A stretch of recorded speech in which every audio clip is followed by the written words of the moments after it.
Muy buenas, buenas a todos los que habéis venido, que sois 4 gatitos, pero bueno, buenas a los que estáis por ahí, gracias a todos, bienvenidos socios de Plural 21, bienvenidos simpatizantes de Plural 21 y cualquiera que no sepa lo que es Plural 21 y anda por aquí, bienvenido también. ¿Qué os iba a decir? Sí, este año, en octubre pasado, Plural hizo los 33 años de existencia. Y entonces hemos decidido dedicarle un fin de semana cada mes a un tema en concreto. En el mes de diciembre lo dedicamos a la tradición. Honorio tenía que haber dado esta charla que hará hoy sobre el simbolismo de la cruz. Por un problema de salud no pudo ser y lo hemos traído hoy. Gracias, Honorio. Perdón por el problema de salud. Bueno, chico, Estábamos aquí. somos frágiles. Ya veo, ya. Somos frágiles. Pues esto, os dejo con Honorio que nos va a explicar el simbolismo de la cruz. A menos lo va a intentar, a ver qué sale. A ver qué sale. Yo confío en ti, que lo sepas. Muchas gracias. Sí. Y antes de dejaros con él, os recomiendo que os paséis por el listado de vídeos. Tenemos una lista de reproducción de vídeos sobre tradición. Ahí encontraréis charlas que ha dado Honorio sobre la Semana Santa que acaba de pasar, sobre Reyes, sobre el solsticio de invierno, que aquí donde lo veis es un monstruo. Es un tema. No, el no, monstruo. Que nos ha dado muchos talleres y cursos sobre metafísica. Sí, con cosas que hemos hecho por aquí. Cosillas que hemos ido haciendo. ¿Y en dónde hay que ir para verlo? A ver, lo encontraréis en tradición, en los vídeos de tradición que hay en el YouTube de Plural 21. Y luego ahora, para San Jordi, abrimos, esto es noticia, la pluriversidad.org. Todavía no está funcionando, pero para San Jordi, y ahí podréis encontrar cursillos que hemos hecho con Honorio durante los últimos años.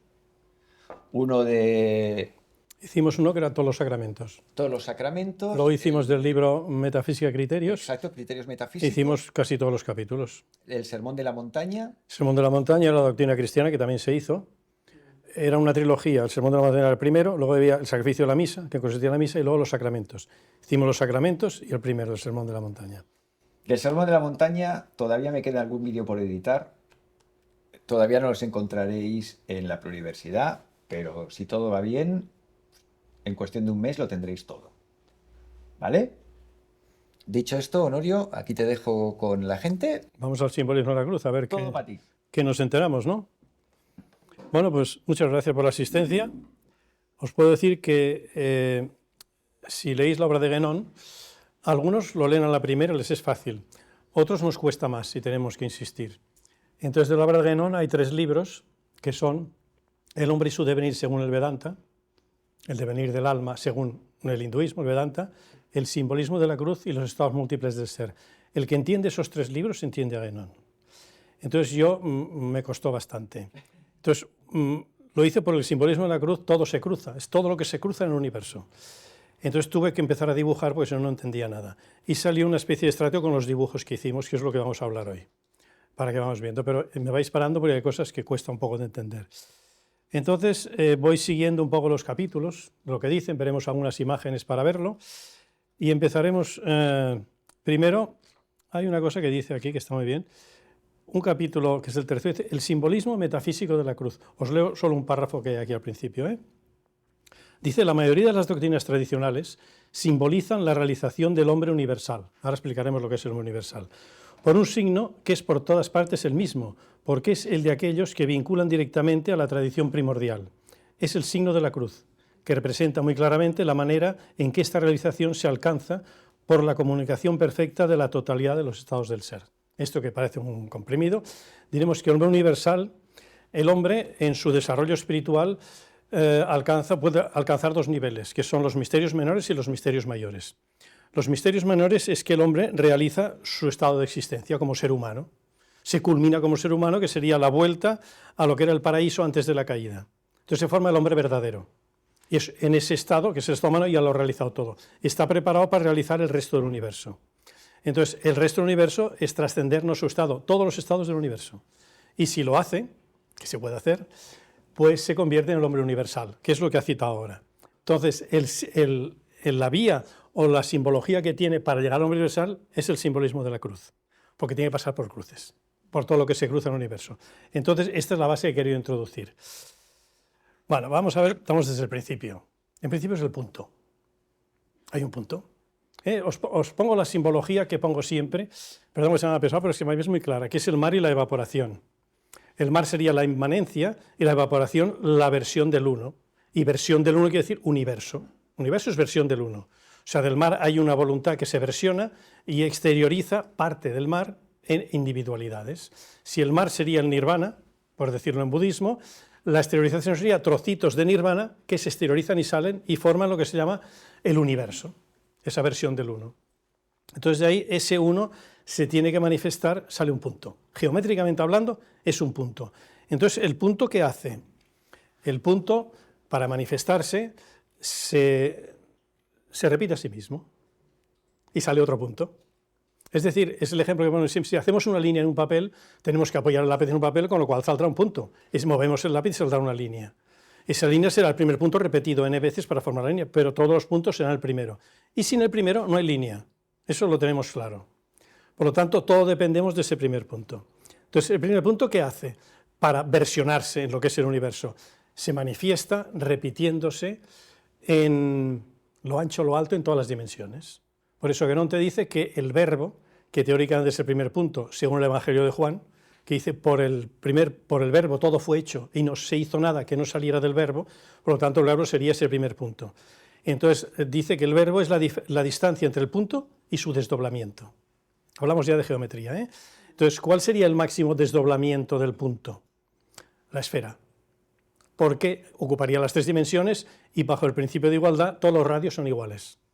Por lo tanto, el centro de la esfera sería el primer punto, del que depende la esfera entera. Si a la esfera le quitásemos el centro, no habría esfera. Es en lo que se basa.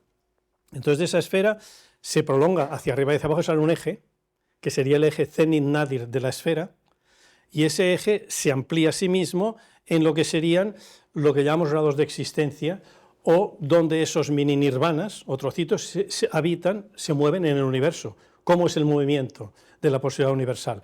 Entonces salen unos planos que serían perpendiculares al eje. Veis que hay no hace falta ni que lo señale. Aquí tenéis el eje Zenit-Nadir, el universo, y esos círculos que hay aquí al lado serían los grados de existencia. Uno de ellos sería el estado humano. Hay indefinidos grados de existencia, ¿eh? Recordad que esto no es una cosa que diga el hinduismo y las reencarnaciones, lo dice el cristianismo. Muchas son las moradas de mi Padre. Esto se lo dice Cristo a los apóstoles. Os prepararé un sitio porque muchas son las moradas de mi Padre. Vosotros estáis preparados para ir a ese sitio, que sería la realización espiritual de ellos, ¿eh? Entonces siempre son grados, que luego veremos cómo se pasa de un grado a otro de esa historia. Pero eso es básico que lo tengamos. Zenit-Nadir, entonces, ¿qué hace ese Zenit-Nadir?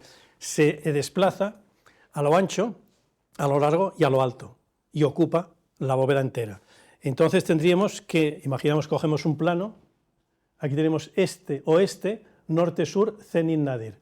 El norte-sur serían el punto de los solsticios en la rueda que gira, y el este-oeste sería el punto de los equinoccios. Porque luego, cuando hablemos de la esvástica, veremos que sale eso, ¿eh? Entonces ocupa las dos cosas, la expansión, digamos, y la amplitud. Así es como se desarrolla el punto haciendo la esfera. Entonces hay unas tendencias que salen, imaginemos que fuese el ecuador, que no es el ecuador, ¿eh? Tenemos ahí el ecuador, el centro. Imaginemos que hay una tendencia de un ser manifestado que está en uno de esos estados. Imaginemos que es el ecuador y uno de los puntos de la circunferencia del ecuador seríamos nosotros, por ejemplo, ¿no? Entonces ese punto puede tener una tendencia hacia lo espiritual, apuntaría hacia el cenit directamente. Esta tendencia le llaman en la India la tendencia sádvica, que sería el guna de la espiritualidad. Otra tendencia que es la igualdad en lo que tenemos, la igualdad social, que sería el punto de vista rajásico, y otro que sería el punto de vista de olvidarse de todo el espíritu e ir en contra y solo por el ego, que sería el que desciende, que sería el punto de vista tamásico. Tenemos sattvas, rajas y tamas, son los tres gunas. Son las tres tendencias que el hinduismo dice que puede tener todo ser creado, no solo el hombre, ¿eh?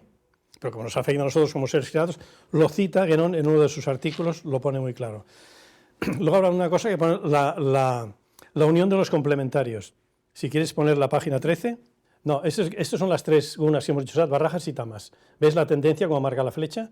Espera, que se lo ponga la gente de casa. Aquí tienen Tamas, Rajas y Sattva. Tendencia espiritual, tendencia igual, tendencia descendente.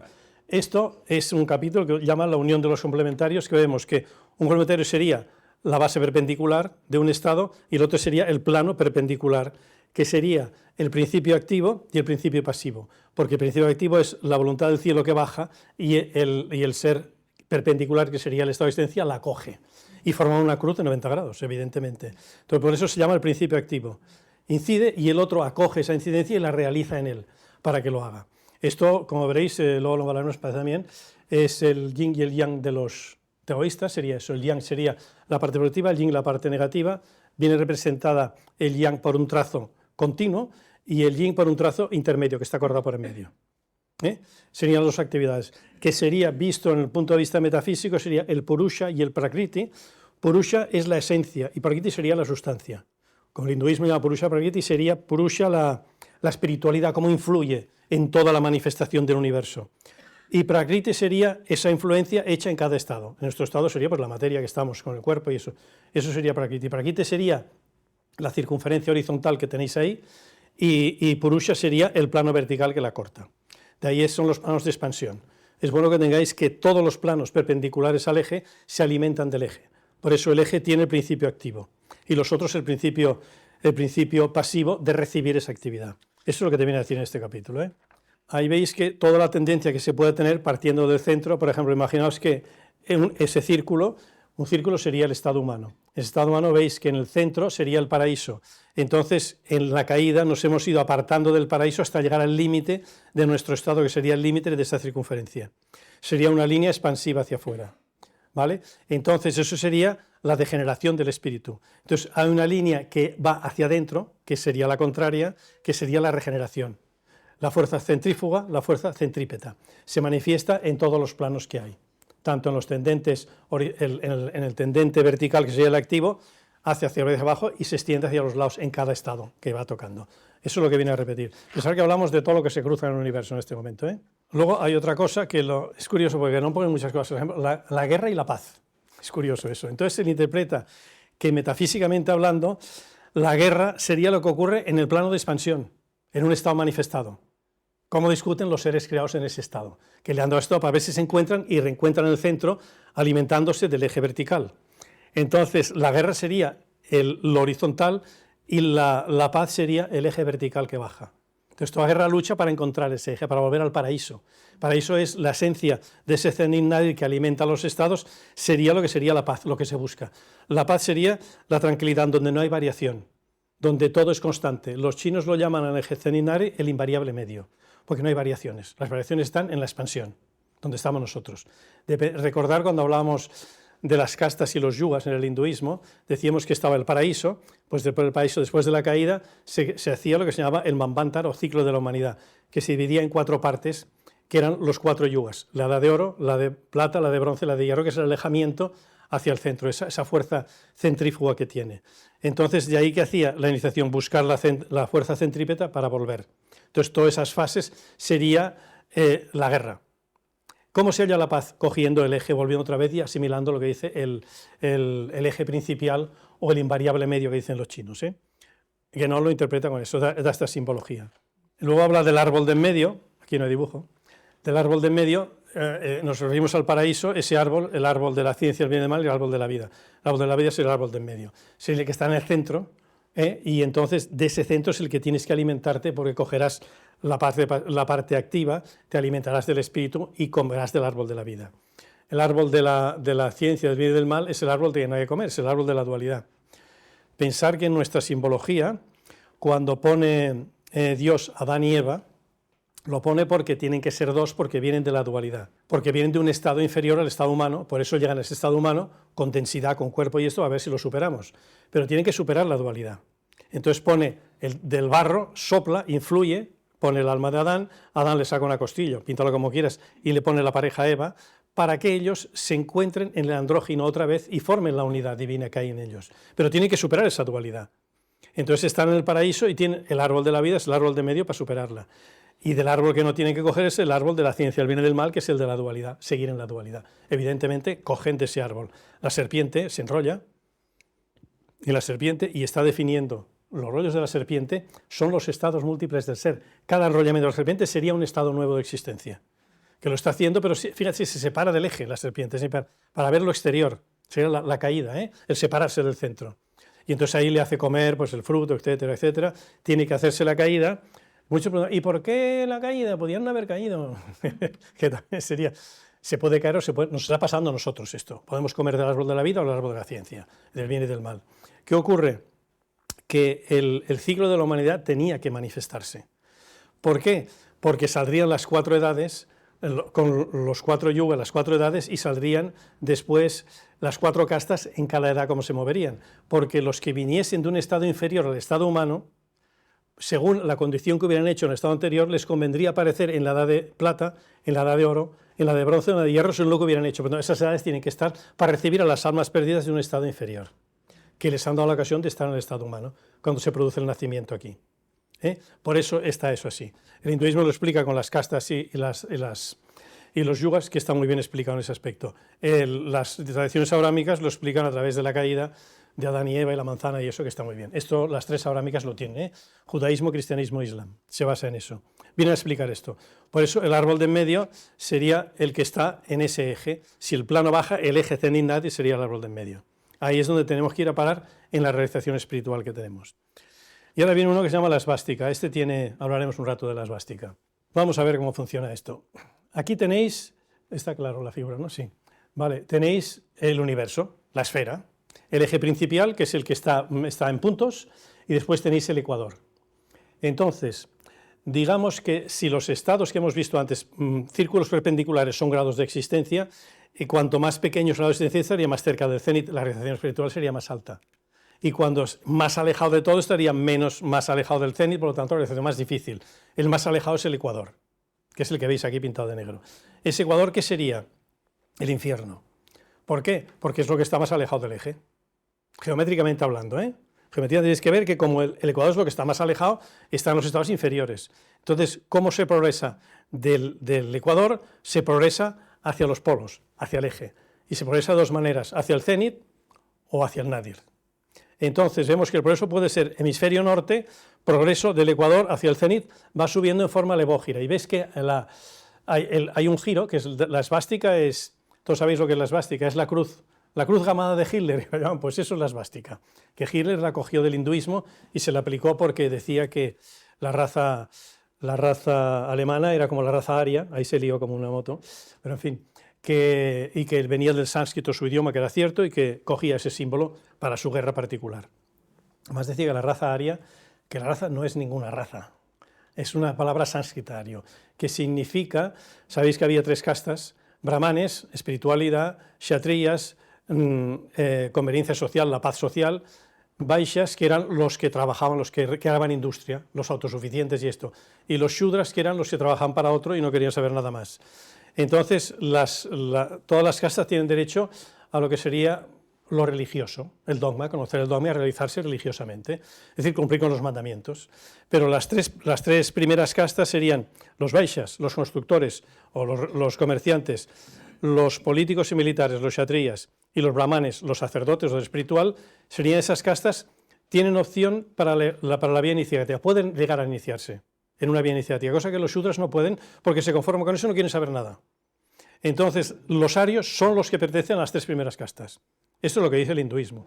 Hitler se lo tomó a su manera y dijo que voy a hacer una raza que se llama los arios y montó su cacao allí en medio, que se despistó.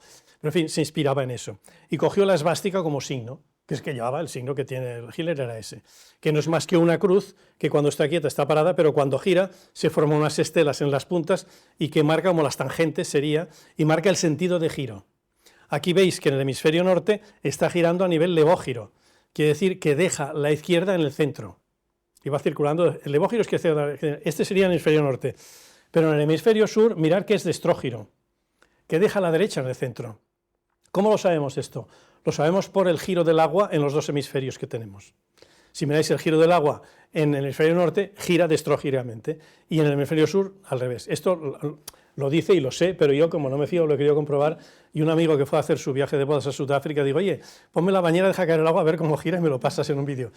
Incluso puso un trozo de espuma de jabón para ver que el sentido era el de reloj, y me lo pasó, ¿no? Está clarísimo. Entonces, quiere decir que el avance es la huida del ecuador, y la huida del ecuador es o hacia el cenit o hacia el nadir. Nosotros en el hemisferio norte vemos el cenit arriba y el nadir abajo, pero los que están en el hemisferio sur, ellos ven el cenit lo que nosotros vemos el nadir, porque en el universo no hay ni arriba ni abajo. Su ascensión sería hacia el nadir, que para ellos sería el cenit, y para nosotros el cenit suyo sería el nadir de ellos. O sea que lo que hay que hacer es alejarse del ecuador e ir subiendo hacia los polos.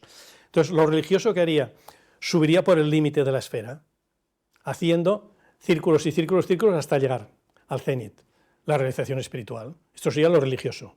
Se llega por, bueno, religioso o no religioso, porque aunque mueras en pecado, subes a otro estado, que al final vas a ir subir, te darás cuenta, te dan estados para que subas, ¿no? Y el otro iría bajando, que para él seguiría subiendo en el sentido de estrógiro, es decir, dejando a la derecha hacia el centro, ¿eh? El de estrógiro sería las agujas del reloj, y el levógiro sería al contrario. Me parece que es así, ¿no? Como dijimos, ya, esto me lío un poco, ¿eh? Sí, las agujas del reloj sería el de estrógiro, y el levógiro sería al contrario de las agujas del reloj, ¿eh? Entonces, la esvástica significa eso. ¿Qué ocurre con la esvástica? Ya hablemos de la esvástica. Imagina, partimos del ecuador, y entonces aquello empieza a girar, ¿no? Entonces, cuando gira, resulta que esto ya hablamos astrológicamente, hablé con uno de la logia que sabía de astrología algo, y dice que hay unos puntos que hemos hablado antes del norte, sur, este y oeste, solsticios de invierno, solsticio de verano, equinoccio de primavera, equinoccio de otoño, serían los extremos de la cruz. Si la cruz está quieta, pero dicen que en los solsticios significa sol quieto, sol sistere, significa que está quieto. O sea, vamos a ver que se para, girando, se para un momento y se para en el solsticio de invierno, sería un parón que hace, que conocemos todos por la Navidad, que lo hemos hablado varias veces. Se para y al tercer día arranca. Si se para en el solsticio de invierno, obviamente la cruz está parada en los dos equinoccios y en otro solsticio, porque no puede girar uno y el otro no. Estaría la cruz entera parada. Entonces, a partir de ahí, del tercer día arranca. Entonces, el cristianismo celebra ese tercer día con el nacimiento del Verbo. Si el solsticio es el 21, el 24 a las 12 de la noche arranca, que es el tercer día, y ahí empieza la luz a crecer. Es cuando nace Cristo, ¿eh? Entonces, que estaría creciendo, entonces ya gira y se forma la esvástica. Ya sale el sentido de giro, levógiro en este caso, y verías cómo iría girando, hasta que llegase a un nivel que llegaría al equinoccio de primavera. Y ahí vamos a suponer que se para eso otra vez, porque se ha parado en el solsticio de invierno, se para en el equinoccio. Y resulta que ahí la simbología crística dice que Cristo muere y al tercer día resucita. ¿Cuándo sería eso? En el equinoccio quiere decir que el día y la noche ya son iguales. El solsticio, la noche era mayor que el día, y el día va creciendo poco a poco a partir del nacimiento. Y llega el equinoccio y ha igualado a la noche. La duración de la noche y el día son idénticos, ¿no? Entonces, en ese momento, si parase y arrancase, sería la muerte de Cristo y la resurrección al tercer día, que es cuando arranca otra vez la esvástica y gira hasta el solsticio de verano. El solsticio de verano sería la realización plena, la luz es máxima y la oscuridad mínima. Ahí sería donde la esvástica crecería. Y este sentido de la esvástica es el sentido que hace la transmigración del alma por el universo. Tiene que coger esos puntos y seríamos siguiendo el recorrido de esa cruz, iríamos subiendo a base de nacimientos y muertes por los estados que pasásemos hasta que consiguiésemos el cenit, que sería arriba. Esto sería el movimiento de la esvástica. Si hay alguna pregunta sobre la esvástica me lo decís. Es un símbolo sagrado en toda la tradición sagrada, es básico que esté, porque te demuestra el giro y cómo va. Una consulta. Sí. El auguro vasco, que giras hacia la derecha, ¿qué diferencia o qué significado puede tener? No, cada uno, los masones, por ejemplo, giran de estrógiro, y claro, es una vía iniciática, tenía que girar levógiro, ¿entiendes? Porque están haciendo el sentido del agua, giran hacia otro lado en los primeros grados, luego ya se gira, se hacen otras cosas que ya se trascienden, ¿no? Pero cada uno lo enfoca como la tradición se lo ha puesto. En este caso siempre es un progreso, que ahora explicaremos por qué es un progreso, que el esgrima no lo explica todavía porque aquí es que se lía demasiado. No, esto si lo queréis ver es lo que hemos dicho, si las vas pasando verás cómo gira. No, es para completar lo que hemos dicho. Bueno, deja estas. Esto sería una página donde se ven todos los planos que se cruzan. Lo vemos aquí como si fuera un microcosmos, en un punto, porque siempre es una esfera. Si pasas a la página siguiente, pasa a la siguiente, veréis que la esfera es esto y los planos que hemos puesto, deja esta misma que se entenderá muy bien. Y los planos que hemos puesto son los que hemos puesto en la imagen de antes. En la esfera lo vemos porque es la realidad, pero nosotros no vemos esfera, lo vemos recto. Por la distancia, nosotros cuando vemos el nivel del mar es una recta, no es una curva. Vemos una recta, pero es una curva, porque es una esfera el mundo. Por lo tanto, la visión sería esta. Entonces veis que aquí hay el eje principal, pero hay una especie de meridianos que van del cenit al nadir, unas líneas verdes, ¿vale? Esa línea verde es la trayectoria de cada uno de los seres creados, un alma, seríamos nosotros, cada uno. Es la transmigración del alma como se ve en el universo, a través de ese meridiano. Sería un semimeridiano, porque si vamos ascendiendo hacia el cenit y los lo hacen hacia el nadir, hay que contar que sería el semisferio, la mitad del hemisferio, que sería desde el ecuador hasta el cenit. Esa línea verde, que es el meridiano, es el ser, la representación del ser en el universo. Entonces, si cogemos la línea verde cuando toca la línea azul, que aquí no hemos puesto el ecuador, pero puede ser cualquier otro plano vertical, sería en el momento en que nos encontramos nosotros del universo. Si eso fuera el estado humano, esa línea verde estaría en ese punto y sería perpendicular al plano. Por lo tanto, habría una cruz ya de 2 dimensiones. Entonces, la cruz normal, si no nos moviéramos de la superficie, iremos avanzando por los círculos hasta llegar al cenit, pero si entramos en vía iniciática, entraríamos en el círculo y no nos quedaríamos en la superficie. O sea, ese punto de la circunferencia de fuera se metería en el círculo e iría avanzando y se encontraría con unas líneas rojas que veis aquí concéntricas. Esto es lo que hace la vía iniciática. Esas líneas concéntricas le llama Guénon modalidades.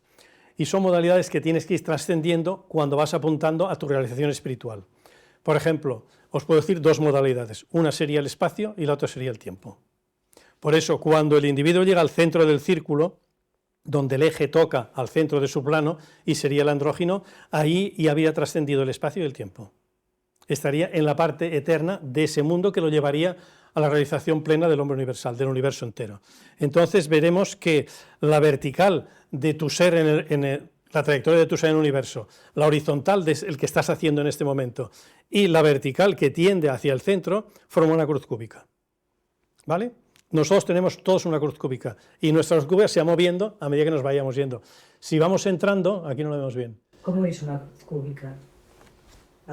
Ancho y alto. Norte-sur, imagínate norte-sur, sería este-oeste y cenit-nadir. Ya tienes la cruz cúbica. Siempre es una cruz cúbica, ¿vale? Entonces nosotros llamamos la nuestra. La cruz cúbica del verbo sería pues el centro de la esfera. Cenit-nadir y en cada plano norte-sur y este-oeste en cada plano que le tocase. Sería eso. Entonces, él sería la cruz perfecta, sería el centro de la esfera, con cenit-nadir y en el plano absoluto que llega a todas partes. Esa sería la manifestación, por eso decía que el verbo es la distancia entre el punto y su desdoblamiento. El desdoblamiento sería la esfera. Y está justo en ese centro. Entonces, partiendo de eso, él aquí habla de que en las modalidades, que veis ahí pintadas en rojo, son que a medida que creces hacia el centro, coges la vía iniciática y creces hacia el centro, ya vas viendo que pasas, estas modalidades están llenas, hay una separación entre ellas y hay unos puntos que le llaman las condiciones, que vendría a ser los modos o condiciones que sería hacer todos los movimientos que hacemos nosotros cuando estamos haciendo algo. La teoría del gesto, en los rituales es bueno hacer la teoría del gesto porque ese gesto es el orden universal y ritualiza tu vida. Lo vas haciendo así. Entonces, eso estaría en cada una de las modalidades, porque Guénon se lía con modalidades y líneas y todas esas cosas. Va haciendo esto. Preguntan de dónde pueden sacar estos gráficos. Hombre, yo los dibujé en este libro. Si lo quieres pasar, pues se lo pasas. ¿Lo tienes, está en tu libro? Si compran el libro. No, el libro no se puede vender. Primero, porque este libro es de Guénon y yo no soy Guénon. Empecemos por ahí, y hay unos derechos de autor. Yo he dibujado lo que Guénon dice. Yo ya fui, si usted no es Guénon, usted no puede hacer nada. Tendría que pedir permiso al hijo de Guénon, hacer unos contratos que todavía no los he hecho, quizá algún día los haga. Pero quiero decir, a ver, a nivel, no se vende nada, pero yo te lo paso a ti y os lo paso a vosotros cuando queráis. Lo tendréis en pantalla. Si lo queréis imprimir, pues tendréis esto, impreso, ¿vale? Pero es que este lo tengo, imprimirlo en color, y en color es caro imprimirlo, porque si no están los colores cada uno no os enteráis de nada, ¿vale? Cada color define una fase de esa cruz que está en el universo, Aquí mismo, ¿ves? Donde en el círculo donde pone la modalidad, sería una modalidad como ampliada que hay dentro de la modalidad, del trazo rojo, y son estas bolas de aquí, ¿no? Que sería, la línea verde sería el ser manifestado, la línea verde es el ser, pero que está en un estado determinado, porque está pasando modalidades ya, Imaginaos el estado humano que está aquí. Cuando suba, irá subiendo y la línea amará toda la trayectoria del universo. Entonces dice, en las modalidades, que hay indefinidas modalidades para llegar al centro, dice, para el hombre supondrían todos los actos y gestos de su existencia esos puntos que hay que consiste en cada modalidad. Cada punto sería un acto o un gesto del ser humano. Por eso la teoría del gesto es importante en los ritos. En los ritos, cuando el rito dice que hay que moverse así, nos movemos así sin pensar si está bien o si está mal. Nos movemos porque nos sometemos al rito y que Dios haga lo que quiera a nosotros, lo que dice el rito. Entonces la teoría del gesto es muy importante en lo que se hace en un rito. ¿Por qué se pone la mano así? ¿Por qué se dan 3 pasos y no 2? ¿Por qué se hace? Esto hay que respetarlo bastante. Si vamos a misa el domingo, pues ahí está la teoría del gesto. Nos ponemos de rodillas un momento, nos ponemos de pie, rezamos, etcétera. A veces pues nos hacemos la señal de la cruz. Todo esto es teoría del gesto, que ayuda a tu realización. Y estos son todo lo que vamos a hacer en la modalidad que estemos. En la modalidad límite sería la circunferencia límite de nuestro estado, y si en vía iniciática vas pasando, las serías pasando en una espiral hasta llegar al centro. Irías trascendiendo modalidades. Luego habla de un símbolo, que es el simbolismo del tejido. Hace un capítulo de esto. Ahí solo resume que para la totalidad tiene que producirse la cruz. Y entonces habla que en el tejido está la urdimbre y la trama. Y entonces la urdimbre y la trama van uniéndose hasta que forman la superficie. Todo se basa en que se cruza.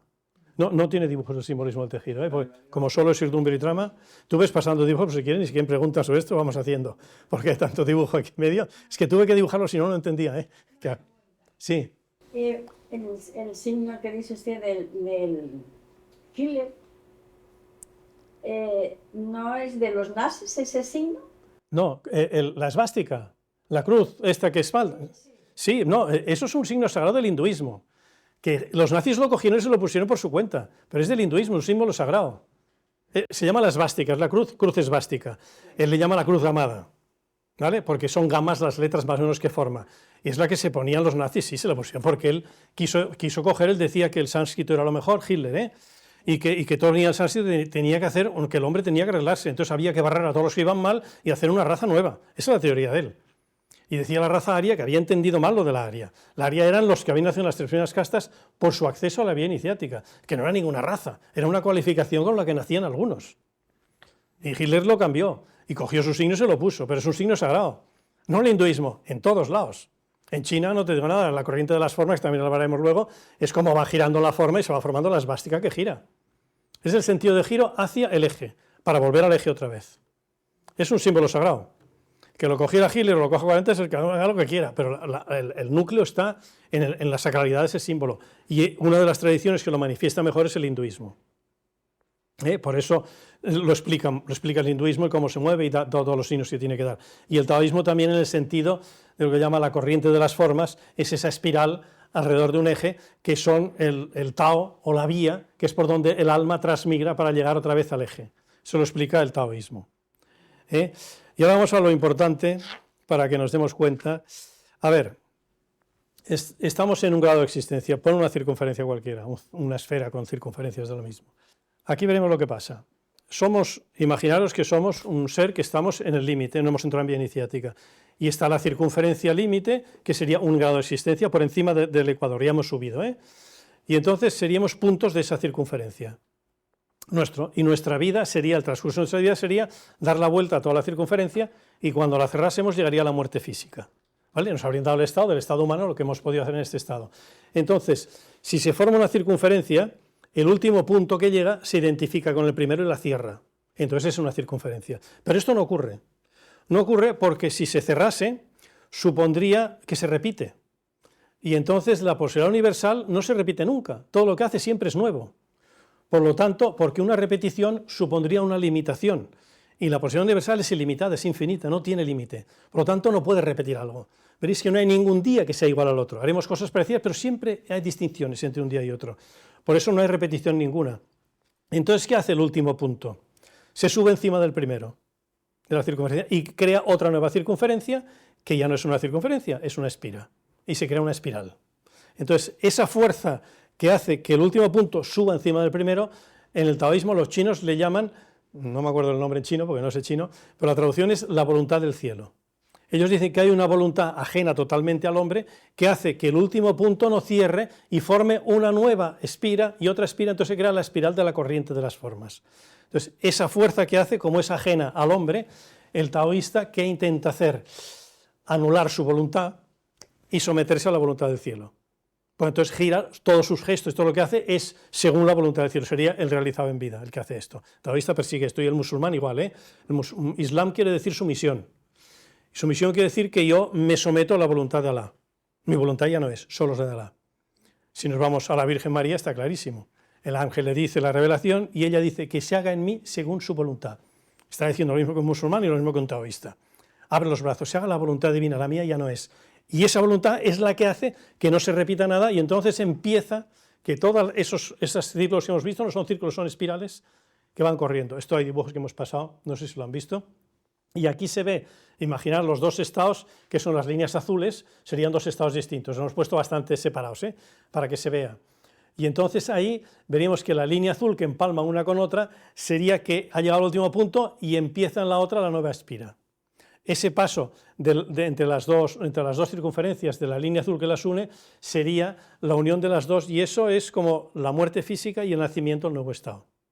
Es decir, en la muerte es el final de algo, pero es el principio de otra cosa. Esto es tal como lo vemos, pero el taoísmo explica bien claro que no es ningún final ni ningún principio, es una continuidad.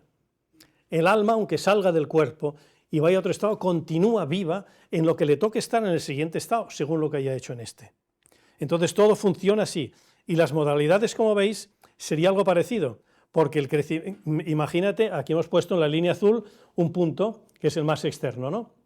Este pasaría a la línea azul siguiente, pero el punto de dentro, que está en una línea roja ya, pasaría a la línea roja del siguiente. Es decir, que si tú mueres en este estado y has realizado 10 modalidades ya, aparecerás en el siguiente con las 10 modalidades realizadas, ya lo has hecho. El camino que pasas no lo vuelves a pasar nunca más. Acordaros de Antonio Machado y su poesía, estaba claro. No se vuelve a pisar el camino por donde vas. Entonces, ahí está que las modalidades serían una espira plana, mira la figura de abajo, o la de arriba, no me acuerdo, es la de arriba o la de abajo. La de arriba, esta. Esto sería el estado en la modalidad, en un mismo plano. ¿Vale? Saldríamos del extremo, iríamos dando vueltas hasta alcanzar el centro, que sería pasar, cada espira sería una modalidad nueva que teníamos que pasar. La distancia entre las modalidades, como la distancia entre los estados, puede ser infinitesimal, pero distancia, porque siempre se sube. Cuando lleguemos a la muerte física y vayamos a otro estado, siempre subimos, no bajamos nunca. Por eso es del ecuador hacia el cenit o del ecuador hacia el nadir, según en qué hemisferio estés, pero siempre se sube. El problema, ahora me preguntaréis, bueno, pero si ha sido un asesino y tal, porque sube y tal, y tenía que bajar porque se ha portado mal. A ver, la cosa es en qué condiciones sube al siguiente estado. En este estado tenemos 4 fases, que son minerales, vegetales, animales y hombre. Estas son las 4 fases de vida que tenemos en este estado. Claro, y nosotros hemos venido aquí, mira, nos ha tocado ser humano. Y al que le ha tocado ser un geranio, o una lagartija, o una piedra, un zafiro, lo que fuera, está ahí haciendo lo suyo. Depende de lo que te toque. Entonces, si subimos al siguiente estado, y suponiendo que hubiera lo mismo, que no sé lo que hay, imaginemos que hubieran minerales, vegetales, animales y hombre también el de arriba, lo ideal sería subir como ser humano, porque no como vegetal, porque sería inferior tu desarrollo espiritual al que puede hacer un ser humano en este estado. Por lo tanto, pero siempre se sube. ¿Cómo se hace? Según lo que hayas hecho en este estado, subirás en unas condiciones u otras. Y si tus condiciones han sido óptimas, por ejemplo, un individuo que religiosamente se ha portado muy bien, ha cumplido con los mandamientos, es un buen chico, no ha entrado en vía iniciática para nada, pero llegaría a cerrar y subiría a un estado donde el orden iría mucho mejor, tendría aún más tendencia y facilidad para encontrar el centro, porque si no lo ha encontrado en este, sería en el siguiente, le daría más facilidad para hacerlo. Y un individuo que es un asesino y ha ido matando a la gente por la calle, ¿subiría en el mismo estado? O quizá fuese un estado más abajo, o sea, la distancia entre los estados infinitesimal, o habría una distancia. Puede ser que para el que se ha portado bien religiosamente la distancia fuese mayor y fuese un estado superior, que al que ha sido un asesino estuviese en estado inmediatamente superior con lo que tiene que pasar. Por eso pero que siempre hay una distancia. ¿Y cuál es, por ejemplo, en una planta? Sí. ¿Cuál es el criterio de cambiar de plano? Cambiaría al siguiente estado en lo que le tocase, que podría ser un animal. Pero es que yo no sé lo que hay en el siguiente estado, sé lo que hay en este. Pero si hay 4 fases distintas, habrán distinciones en los demás estados. Si tú estás en una situación que si estás en un estado formal que te ha tocado porque tienes un cuerpo en el siguiente estado, es que aquí no lo has resuelto, no has llegado a hacer tu reacción espiritual. Entonces te dan otro estado para ver si llegas ahí. Cada uno es una oportunidad nueva. Esto es misericordia divina, ¿eh? Te va dando oportunidades hasta que llegues. Entonces, el Islam te dice muy claro, el tío que se suicida en este estado, sale del estado porque se ha suicidado. Entonces, lo ponen en el nuevo estado, en la misma situación que estaba antes de suicidarse en este. Se encontrará en la misma situación. Lo que pasa que un poco más apretadilla, a ver si se entera, ¿eh? A ver si lo supera, porque tiene que superarlo aquello. En este o en el que le toque. Entonces, claro, si lo supera, perfecto, porque ya hará su realización, irá creciendo. Si no lo supera, volverá a morir otra vez e irá a otro estado en la misma condición, pero más apretadita, a ver si se entera. No, humano no. Humano solo hay uno. El estado humano, un vegetal está en el estado humano, y una piedra también, y un tigre también. Estado humano, y hay 4 fases: hombre, animales, vegetales y minerales, ¿vale? Entonces, lo que hay en otro estado no lo sé, pero no seremos un ser humano, seremos otro ser de otro estado, llámalo X. ¿Cómo puede repetir? ¿Perdón? ¿Y cómo puede repetir o puede aprender de ser humano a ser una piedra? ¿Cómo se aprende? No, será de ser una piedra al ser humano, no se baja, ¿eh? O sea, el estado, el superior o inferior. Sí, si fuese en este estado del progreso, la piedra se convertiría en un vegetal, el vegetal en un animal y el animal en un hombre. O sea, el estado inferior sería la piedra. En el nuestro sí, en nuestro estado de existencia. El inferior es la piedra. Que no es que no tenga vida, cristalizan las piedras, no es que estén quietecitas, hay cristalización y formas, el cuarzo tiene su historia y hay movimiento ahí. Es el que está. El vegetal se mueve, crece y hace flores y suelta frutos, suelta semillas, van a salir otra vez. Y los animales se mueven libremente. Pero ¿qué mérito tiene que hacer la planta para pasar a un superior? El que le toque. Como el que nos toca a nosotros para pasar donde tengamos que pasar. No se sabe. Se dice que había una teoría, tal Lorber lo explicaba, que primero hemos sido minerales, luego hemos sido vegetales, luego animales, luego planta. Entonces decían, mira aquel tío que anda por la calle, anda como un mono, porque es igual, se parece y todo. Y el otro anda como un perro, porque es igual que la mirada de su perro. Y todo se dice, ¿eh? Y aquel se parece a no sé qué. Si es, no lo sé. Esto lo decía una teoría que, de un músico austríaco que recibió una revelación que no estaba nada mal y decía esta teoría. No lo sé. Lo que sé es que siempre hay un crecimiento. Sí. No, el espíritu no sería piedra. El espíritu se ha alejado y ha dejado de ser espíritu. Estamos en la línea. El punto del cual depende, toda la línea depende del punto. Y somos unos puntos que nos hemos apartado. Entonces nos envían a lo que se llama la existencia, estar fuera, existare. Estamos fuera. Entonces, en según qué nivel estemos, cuando está muy densa la cosa, digo, a ver si con una piedra y sin que nadie te moleste vas cristalizando y te enteras de alguna cosa. Son progresos que hay. Son progresos, sí, pero no se preocupe que somos seres humanos. La piedra ya no la tocamos ahora. Eso es para ver el significado del progreso que hay en lo que es material, en este caso un estado formal. Vida hay todo, lo veo todo en vida. Sí. Cuando yo no exista, Hombre, a ver, si en el sentido de existir lo tomamos en el sentido que entendemos que es estar vivo, sí, está mal. Si yo existir, piense que existir es estar fuera. Y yo estoy loco por dejar de existir, porque entonces dejaré de estar fuera y estar donde tengo que estar, y estaré en el centro. cuando yo muera, que ya no estés aquí. Bueno, no se sabe, a ver, no hay que esperar la muerte física, hay que hacerlo ahora. La única muerte que hay es la muerte iniciática. La muerte física no se extingue nada en la muerte física, se cambia de grado. ¿Para qué? Para que en un grado que nos dará otras oportunidades o mejor oportunidades para ver si nos enteramos. Esto es misericordia pura que se nos está dando. Nunca nos vamos a extinguir. Ahora, si nos empecinamos en nuestro ego haciendo esto, pues claro, tendrás que pasar por estados hasta que superes ese empecinamiento que tienes del ego. Tendrás que ir superándolo y te dan los estados que haga falta. Y en tu estado lo tienes. Y en tu estado lo puedes realizar. Porque si en el estado humano llegamos a ese centro del círculo, hemos pasado todas las modalidades y hemos llegado ahí, seremos el hombre verdadero, el ser humano verdadero. Y ya será un andrógino. Ya no habrá dualidad. Entonces, si se muriese en ese momento, la muerte física hablo, ¿dónde iría a parar? No iría a parar a ningún estado de forma, ni de denso ninguno. Iría para los estados angélicos, donde todo es espíritu, porque él ya sería espíritu. Ha cogido el eje, el invariable medio. Entonces estaría en la jerarquía de los estados espirituales, que también hay jerarquía. No es que los angelitos estén, ángeles, arcángeles, querufines, querubines, tienen sus cosas. Y se puede llegar aquí, vivito, todavía estoy aquí.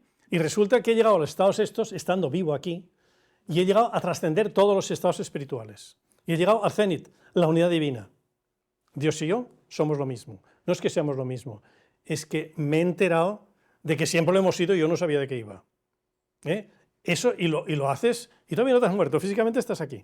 Eres el hombre universal, ¿vale? El que ha trascendido todo esto En el hinduismo, mirarlo, es el Jivan Mukta, es la figura del hombre que ya se ha realizado. En el budismo es el Bodhisattva, me parece. En el Islam es el Rasul. Hay dos. Entonces, ¿estos qué hacen cuando llegan? Porque no se han muerto, físicamente están aquí, hacen una realización descendente. En el medio que les ha tocado ya es Dios que actúa, porque ellos y Dios son lo mismo. Actúa de una manera muy distinta de cuando el ego estaba aquí haciendo cosas. Y entonces de esa manera se expande a su alrededor. Entonces es lo que se llama una relación descendente. Eso se puede hacer aquí. Y si se puede hacer en este estado que nos han dejado, el estado humano, como dice el refrán, no dejes para mañana lo que puedes hacer hoy. Porque lo realizamos ahora y dejamos de pasar muertes y retalía de muertes y nacimientos por estados que nos esperen. Y vamos, la religión te da eso, te da la ocasión de religar.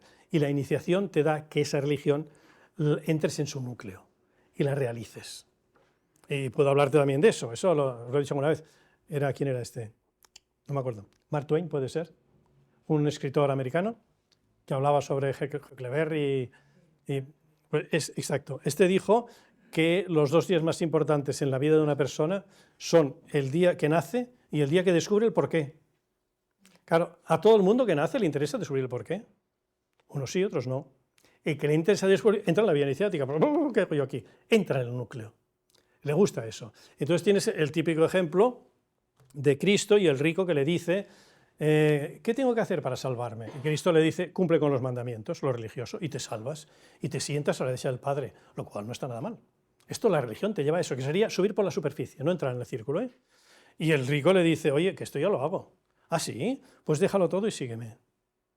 Tienes que dejar el mundo de la forma, todo el apego que tienes a todo, parentesco y todo, y seguir al verbo. Y seguirlo. Esto es la vía iniciática. Te metes en el círculo, dejas la superficie, entras y vas pasando molestia, pero vas con el verbo, le sigues al verbo todo el rato. Eso es la vía iniciática. Todo el mundo no está dispuesto a hacer eso. Eso cuesta. Al ego le molesta mucho. El ego se te disfraza 40 veces para que no lo hagas, ¿eh? Entonces tú tienes que jugar con eso. Entonces tú harías el centro de ese eje perpendicular al eje, que sería el ser, el plano, y el que apuntas del centro sería la cruz cúbica, sería el que te lleva a ese centro. Ahí sería la vía iniciática. Todo el mundo, el que quiera, que lo pueda hacer, se le brindan las oportunidades para hacerlo. Pero hay que dar ese paso. Es el déjalo todo y sígueme. Entonces no te salvas, como querías al principio, te liberas hasta de ti mismo. Y entonces no te sientas a la derecha del Padre. El Padre y tú sois una sola cosa. No es que seas a partir de ese momento, lo habéis sido siempre, pero no te enterabas. Tú ya eres el verbo. Lo eres, te guste o no te guste. Entonces, esa vía te da a que lo realices en ti. Por eso, cuando entras en vía iniciática, y ahora voy a soltar un adelanto aquí en medio, que ya lo pescaréis el que lo tenga que pescar, que cuando uno entra en vía iniciática y le preguntan, ¿tú por qué quieres entrar aquí? A ver, ¿qué es lo que te ha traído aquí? Oh, porque sí, porque quiero ser mejor persona, porque quiero salvar el mundo, porque quiero hacer cosas. ¿Cuál sería la respuesta ideal? La respuesta ideal, y se da en un rito, estoy aquí porque vengo a convertirme en lo que ya soy. Esa es la respuesta. Claro, si un tío contesta eso, no vas a entrar, es que ya se ha cargado media vía iniciática el solito, porque ya lo sabe teóricamente. Pasa que no lo ha realizado. ¿Por qué? Porque no te añade nada. Todo lo llevas ya dentro. La divinidad llevas dentro. Ninguna vía iniciática te puede añadir nada. Te ayudará a que lo descubras. Te da las herramientas a que descubras lo que tienes. Descubrir es sacar coberturas, ¿eh? Significa una cobertura a otra hasta que llegas a la esencia pura. Entonces ahí ves lo que en realidad eres. Te conviertes en lo que ya eras. Es decir, lo sabes, pero no sabes que lo sabes. Tienes que descubrirlo. Entonces te ayuda eso. Y esos movimientos que hay de tu trascendencia, de tu estado que te encuentras y la tendencia que tienes a buscarlo, forma la cruz cúbica. Esa cruz cúbica, ¿qué hace? Esa cruz que estaría en el estado que fuese, acercarse a medida de modalidades a la cruz cúbica del universo entero, que sería el verbo. Esa es la tendencia que se tiene. Recordad la frase crística de que cada uno coja su cruz y me siga. Está muy claro. Su cruz es la que tenemos cada uno de nosotros en esa cruz que tenemos práctica y buscamos la cruz eje principal del cenit nadir, de todo lo que hay ahí en el centro de la esfera. Entonces, si llegamos ahí, el verbo nosotros somos lo mismo. Ahí es donde te llevaría lo que sería eso. Por eso es importante, el gran paso que enseña el libro más o menos, es decir, que la posibilidad no se repite nunca. Y que cuando se cierra el estado, se sube encima y se hace una espiral. Y se crea la espiral de la corriente de la forma. Eso es básico. Esto es la gran enseñanza, creo, que transmite Guénon en este libro. Esto el taoísmo lo explica muy claro. Por eso la corriente de las formas y el Tao es el eje principal, que llaman el variable en medio, y una especie de una serpiente que da vueltas. La serpiente, ¿qué hace? Está fuera, porque la serpiente quiere la caída, pero se enrolla de manera que todas esas vueltas son las que te van llevando, porque si fuese un cilindro, yo sé que es un cilindro, y el eje en medio, pero pensar que tiene unas paralelas el cilindro, y las paralelas son aquellas líneas que se unen en el infinito.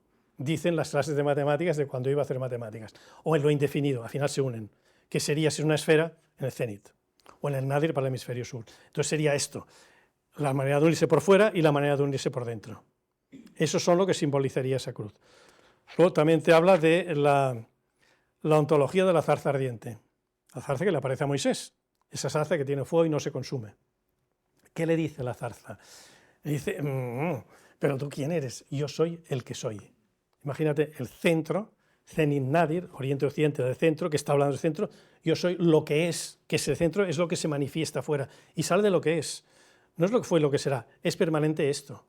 En el principio es el verbo, y el verbo está con Dios y el verbo es Dios. Esto lo dice el Evangelio de Juan al principio del prólogo. En la causa originaria de todo ser se manifiesta la luz, y la luz está en la causa y la luz es la causa. Esto lo hablamos el otro día en Logia, decíamos, ¿no veis que ser y estar es lo mismo? Tiene que ser lo mismo. Aunque nosotros no lo veamos, para los ingleses, en el idioma inglés ser y estar es lo mismo, y en otros idiomas también. El que está realizado, ser y estar es lo mismo, porque si soy, estoy. Y si estoy, es que soy, no le des vueltas, ¿vale? Entonces, el Evangelio de Juan te lo explica al principio de qué es el verbo y qué es eso. Entonces te dice que eres tú, luego te dice que por el verbo todo fue hecho, que es lo que hemos dicho, ¿no? Entonces, en la zarza ardiente se le revela así. Dice, ¿y quién les digo que me envía? Diles que el que es, te envía. Ese centro que es y se manifiesta para que todo sea, en el orden que sea, eso sería lo que reflejaría el idioma que capta Moisés de la zarza ardiendo. El hecho de cuando sales de casa, Sí, te hace la señal de la cruz. sí. Hombre, es que si yo salgo de casa y digo en el nombre del Padre, del Hijo y del Espíritu Santo, quiere decir que todo lo que voy a hacer en la calle va a ser en el nombre del Padre, del Hijo y del Espíritu Santo. Y lo he intentado y no me sale, porque hago cosas en mi nombre, muchas de ellas, ¿sabes? Entonces, bueno, ya me estoy despistando. Sí, claro, lo haces en el nombre de Él. ¿Quién lo realiza? El realizado en vida. Ese sí que lo hace en el nombre del Padre, del Hijo y del Espíritu Santo, porque es el Padre, el Hijo y el Espíritu Santo manifestado, el hombre universal. Y no, el hombre verdadero, incluso en este nuestro estado. Habría llegado, a nuestro estado sería eso. Lo hace en lo que tiene que ser, en el estado es ese. Pero somos producto de los estados por los que hemos pasado. Ahora mismo estamos en un estado superior. No, estamos en un estado, el estado humano, superior y inferior en el nuestro. Hemos pasado por estados inferiores, evidentemente, si no, no estaríamos aquí, e iremos a estados superiores. ¿A cuál? Según lo que hagamos aquí. Pero también podemos volver a estados inferiores. No, no.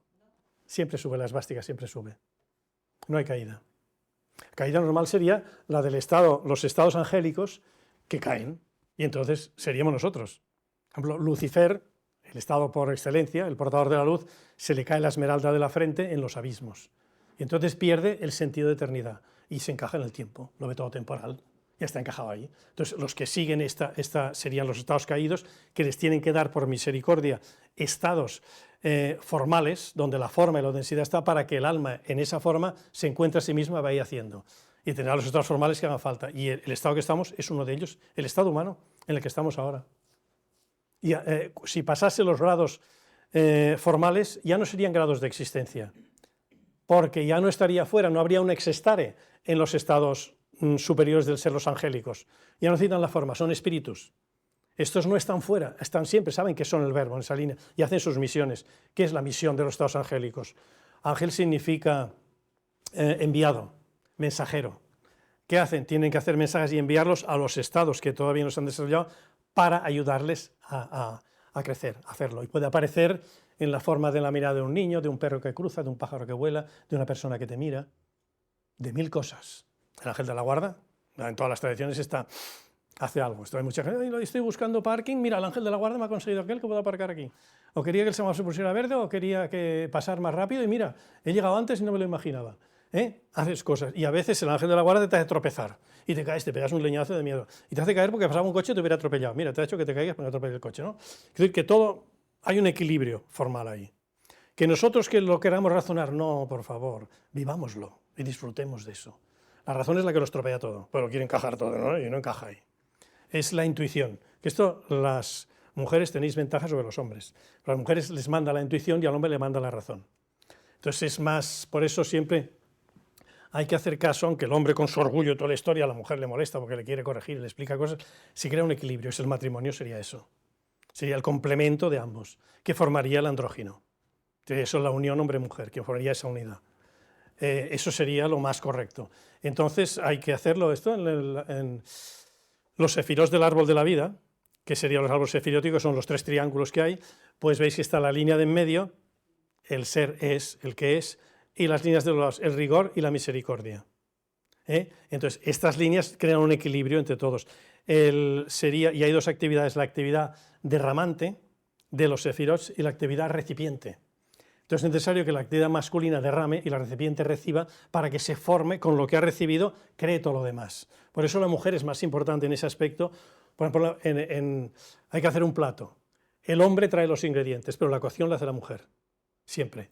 Estadísticamente hablando, no digo estadísticamente, simbólicamente hablando, todo depende de lo que haga con aquello. Si de allí saldrá el fruto lo que tiene que salir. Pero el hombre tiene que traer los ingredientes. Cuando se tiene un hijo, el hombre trae la semilla que genera, que se haga, pero se genera en ella, y todo ocurre dentro de ella, y tiene que salir, y de ella sale. Quiero decir que la misión de la mujer es básica. Entonces, ¿qué tiene que hacer? Los complementarios. Es el complemento de los dos. Por eso se dice siempre en el matrimonio, hablo de matrimonio como algo sagrado, si no, no es matrimonio, como un sacramento.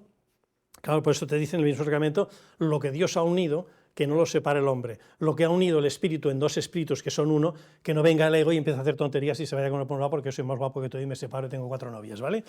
Eso es lo que significaría la sacralidad de lo que sería el sacramento del matrimonio, esa unión.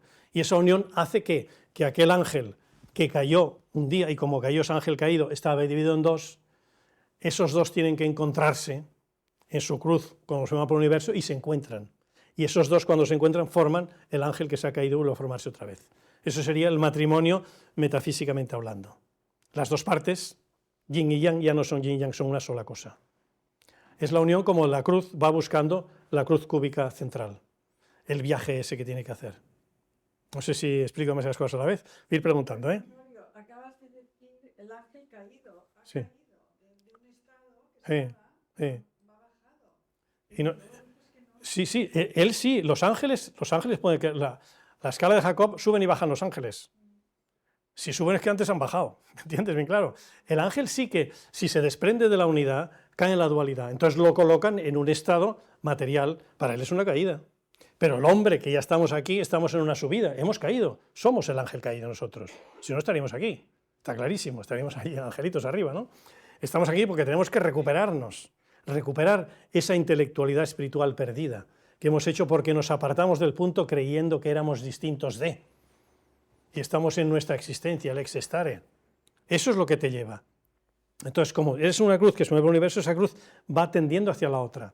Y si no lo arreglas en un estado, te daremos X estados. Aquí tenéis esta figura de ver cómo los estados en línea azul, los límites sería de la circunferencia, en este caso del cilindro, y los centrales rojos serían las modalidades que ya estás trascendiendo modalidades.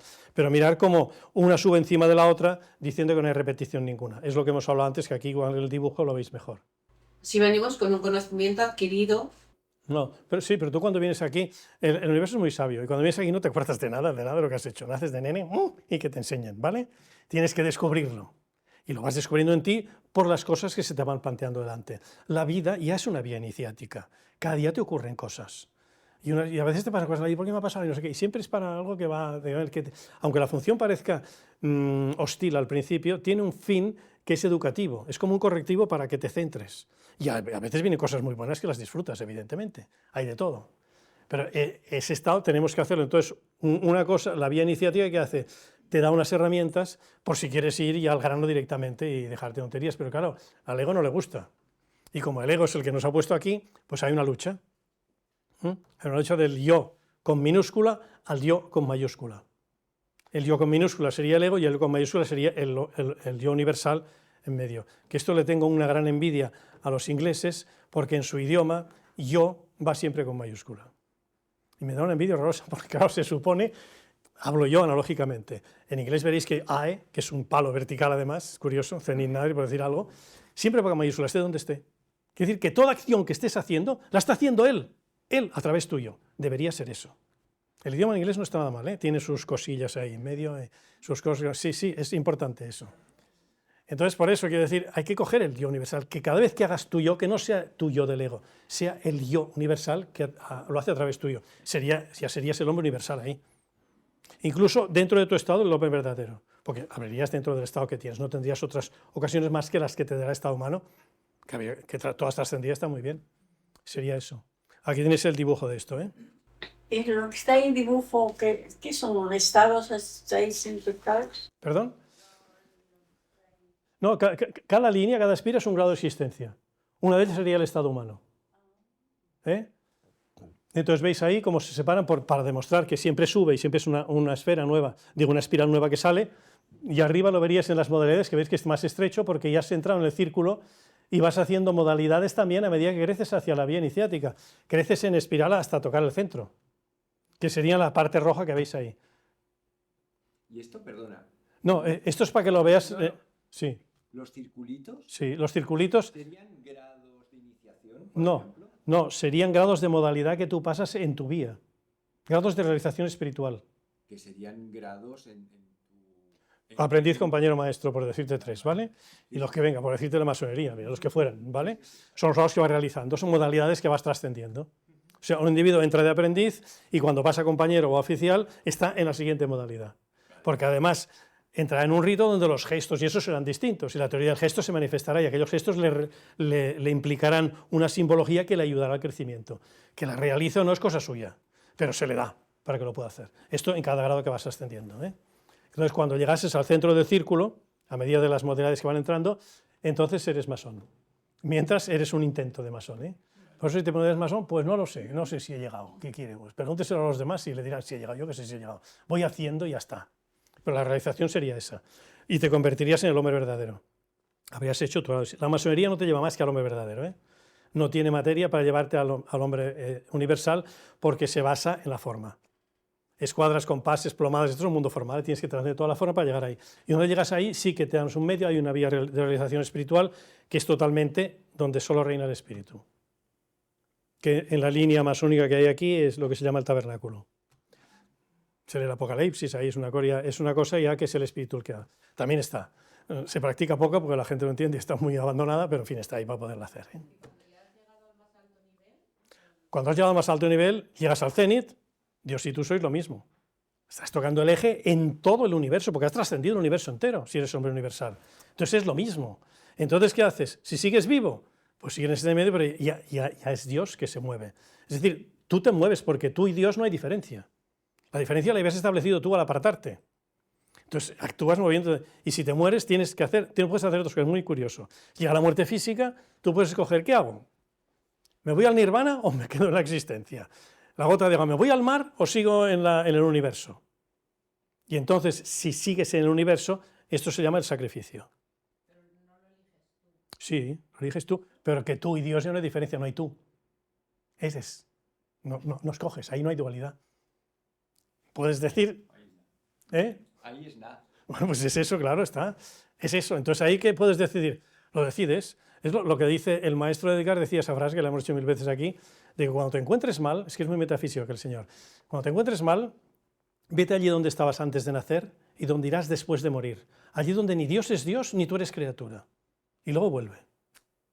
Le está diciendo a la gota de agua, tírate al mar y luego vuelve a salir. Entonces, ¿qué sería ese mini nirvana? Nos vamos al nirvana, oye, y que le den viento al universo porque ya me he pasado mucho por allí y me quedo aquí. O bien sigo en el universo y bajo. Eso sería el sacrificio. Sacrificio es sacrum facere, convertir lo profano en sagrado. Bajo al estado que me toque, porque los he hecho todos, y la luz que salga. Yo mismo saldré, y entonces convertirás en sagrado lo profano. Sacrum facere, el sacrificio, que no implica tener que sufrir, ¿eh? Eso porque Cristo lo hizo en la cruz y cogió esa cosa, que además anunciaba la resurrección porque nos daban muertos y eso, pero que no implica hacer que las cosas sean sagradas. Sacrum facere es esto, los sacrificios, eso no es otra cosa. Sería la vía del sacrificio o la vía del nirvana. Entonces, sale y entra este maestro de Edgar que decía, cuando yo estaba en la inmanencia, digamos, en Nirvana, yo era lo que quería y quería lo que era. Pero cuando salí por mi propia decisión, porque le dio la gana a él, tuve un Dios. Porque, sí, claro, antes no había Dios, estaba ahí, pero no había diferenciación. Entonces sí se manifiesta el ser es la primera determinación, es Dios. El universo, ese uno que se versiona. Entonces tienes ese uno, y entonces hay un orden que ese uno te lo pone. Tú eres libre, porque la libertad es clave. Esto parte de la perfección, y la perfección, si no hay libertad, no hay perfección. La libertad es el requisito indispensable para la perfección. Entonces tiene que ser que el que salga sea libre. Y si en esa libertad se versiona como el uno, porque sabe lo que es, perfecto. Y si no se versiona, existare, existencia, materia, hasta que te des cuenta otra vez. Y este es el juego, el vaivén del infinito. Voy, bon, salgo, entro, lo que explican ahí. Eso sería, ¿perdón? ¿Y el ego dónde está en ese grado? El El ego de aquel que vuelve al sacrificio. Por esa... el ego, que el ego si ha llegado al hombre universal no hay ego. ¿Cómo va a haber ego en el hombre universal? El ego es que hay uno que tú te crees que eres algo y no eres algo, eres eso. Tú eres el yo con mayúscula de siempre, como dice la gramática inglesa. El I en mayúscula, siempre eres eso. ¿Vale? Que sería, imagínate el hombre universal bajado sería ese. Ya no hay ego. Ego es lo que tú te crees, ese egoísmo que te crees que eres distinto. Pero cuando superas eso, bueno, es que en realidad en el plano, en el estado humano, si llegases al centro del círculo del paraíso, el ego, dependiendo del estado humano, ya no habría.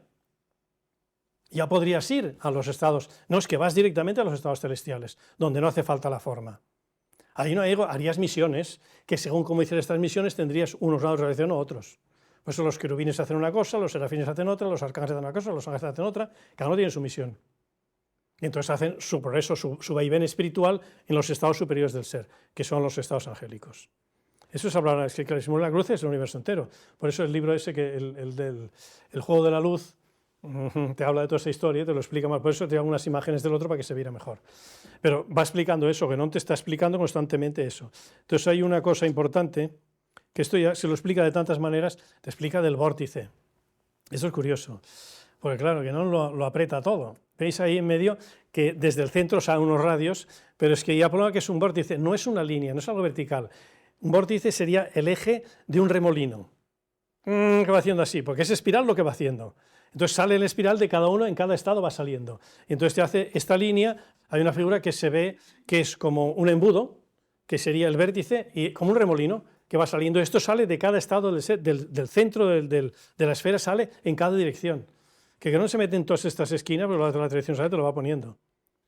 Luego hay una cosa importante de cara al cristianismo. Bueno, aquí veis lo mismo, la esfera, las líneas verdes, los meridianos, que es la trayectoria del amor del universo, la línea azul, que sería el estado de existencia, la línea roja, que sería la modalidad que estás pasando, y entonces veríamos que sería, lo voy a leer desde aquí, sería la línea verde, que es tu trayectoria por el universo, sería el camino que tienes que hacer en el universo, tu vía, sería eso.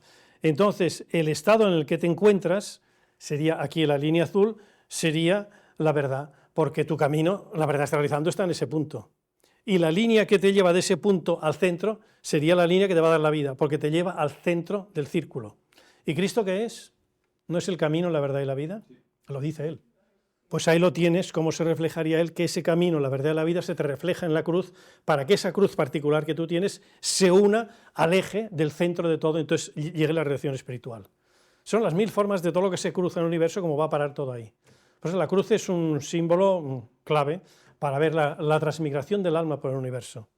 Entonces, el hecho de que Jesús muriera en la cruz, Muy interesante, sí. esto, Tiene que morir en la cruz, en el centro. Y además muere, y como la cruz siempre es cúbica, va trascendiendo. Él está en la cruz, que lo define todo, es el centro de todo. Entonces, ¿qué hace? Muere para resucitar. Tienes que morir a lo que te aparta, de tu cruz que te ha apartado, para resucitar y nacer a la cruz cúbica, central. Lo de Cristo es el mensaje de la resurrección.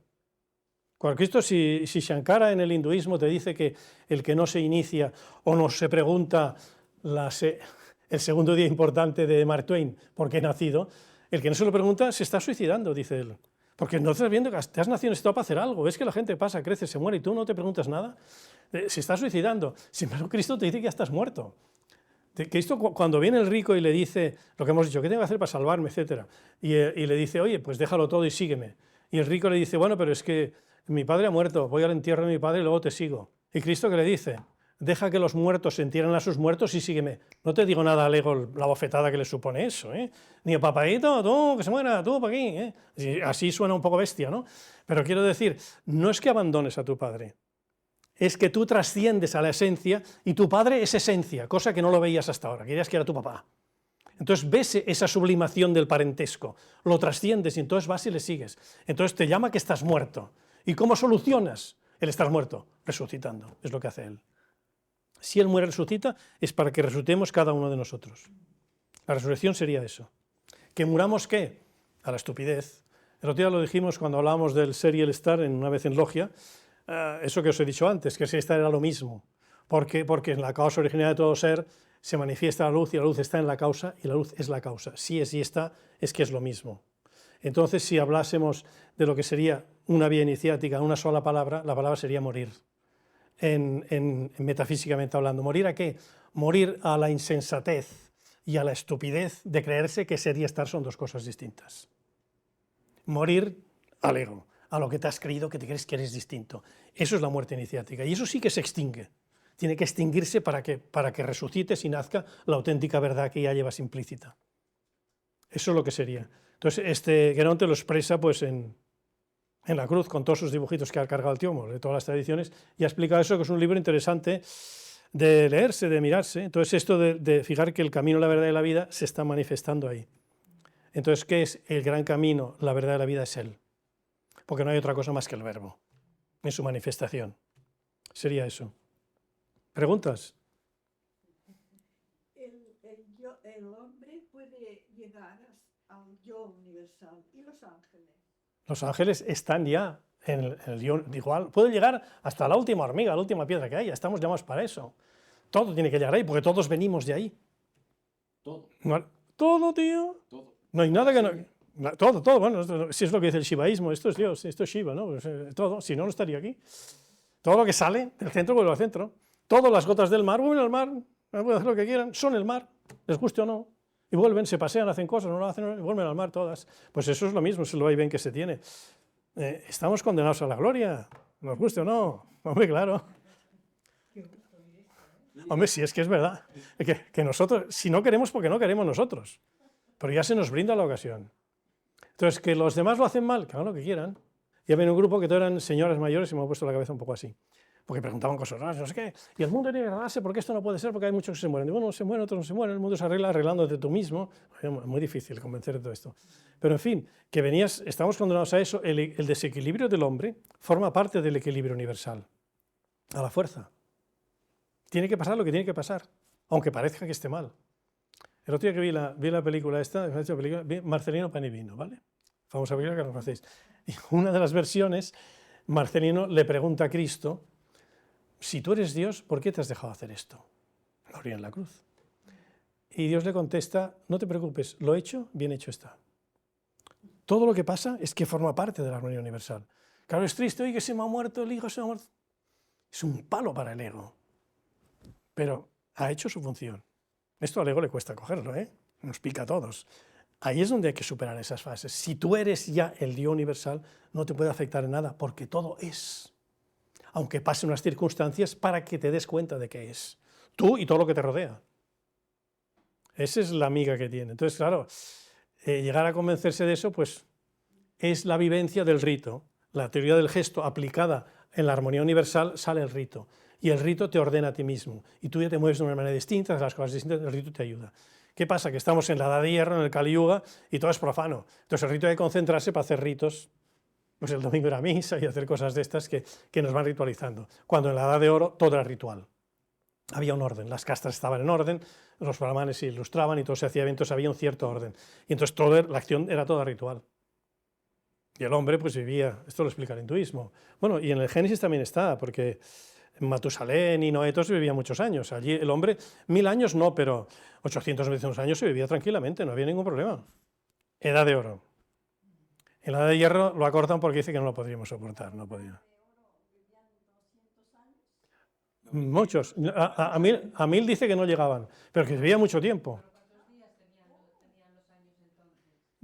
Lo que se dice metafísicamente es el ciclo, el anual es el ciclo que hay.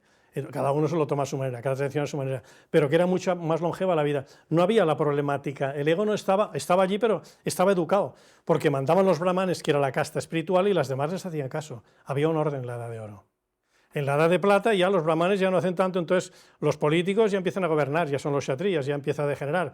En la Edad de Bronce ya son los constructores y los negociantes los que lo hacen todo, porque los brahmanes ya no nutren nada o poca cosa y los otros ya no gobiernan mal, y al final estamos en la Edad de Hierro, donde estamos los que trabajan para otros, decir, a mí que me den de comer cada día y el resto del mundo que arda. Y oye, y el vivo al bollo y el muerto al hoyo, ¿me entiendes? No me cuentes nada más. Y a mí me interesa cobrar a fin de mes, que los espaguetis estén calientes, que mi mujer esté a punto y que gane mi equipo de fútbol. Lo demás que le den viento. Este es el Shudra. Entonces, si este se conforma con eso, obviamente Villa Iniciática no es que no tenga acceso, es que no la quiere. Si se conforma con lo religioso ya está bien. Mira, menos cumplo con los mandamientos y no hago nada, está bien. Pero entonces, eso es lo que gobierna ahora. Entonces es el mundo profano. No hay caso de este. Profano quiere decir que no ha cruzado la puerta. Fanos es templo y pro es que aún estás fuera. Entonces pasas al mundo sagrado cuando cruzas la puerta del templo en nivel religioso o a nivel iniciático, el que sea, pero pasas a la sacralidad. Entonces ahí la sacralidad te ofrece lo religioso y su carácter interno, lo iniciático, para que pesques lo que tengas que pescar. Tú preguntar, los religiosos te mira qué manzana más bonita es, brilla, la brilla, coges el manzano y lo riegas y lo podas y lo dejas precioso, muy bonito, pero dentro hay una savia, y si esta savia no va por dentro, el manzano se muere. Y cuando coges la manzana y te la comes, ves que está todo muy bueno. Y todo lo que está bueno, si lo siembras no sale nada. Pero si coges la semilla del manzano y la siembras, sale un manzano nuevo lleno de manzanas. ¿Qué quiere buscar? La semilla. Eso es lo que es descubrir por qué he nacido. No solo que he nacido. ¿Qué haces en este mundo? Entonces vas a esa semilla, ves que eso sale por aquí. Y eso eres tú. Ni más ni menos. Eso es lo que tienes que realizar. Sabiendo que eres tú, ¿qué te preocupa? No te preocupa nada. Pasa lo que tenga que pasar. Eso sería la realización espiritual.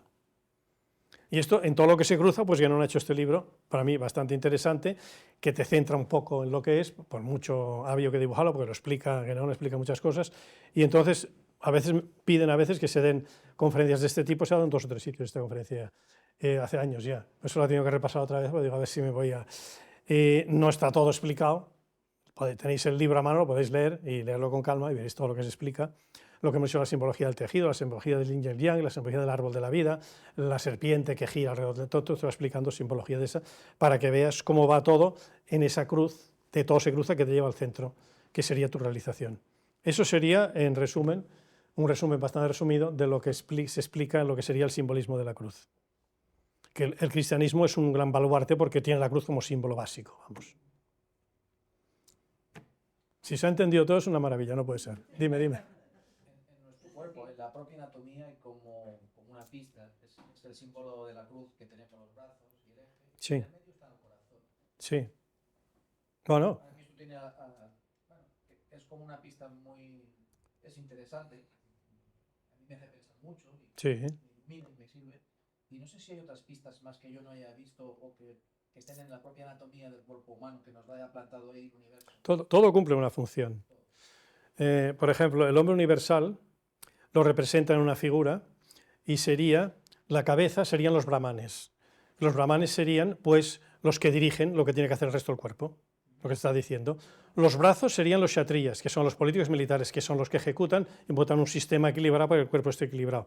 La parte central de los intercambios, la digestión, cambio de sexo, todo lo que ocurre sería para central serían los vaishas, que sería donde se producen los intercambios para que la riqueza material se mantenga. Y los shudras, ¿sabes dónde estarían?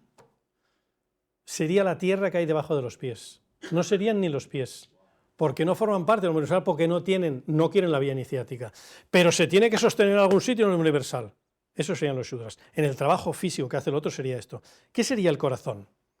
El corazón riega de sangre todo el cuerpo. La savia del árbol, tío. Quitas la savia y se va a la porquería. El día que esto se pare, pues vamos, está clarísimo, que está representando ese centro del círculo, de la esfera que está dando. Dios es una actividad que es una fuente que da constantemente y no te pide nada a cambio, solo da, constante. Eso es lo que tiene que ser y eso es el corazón.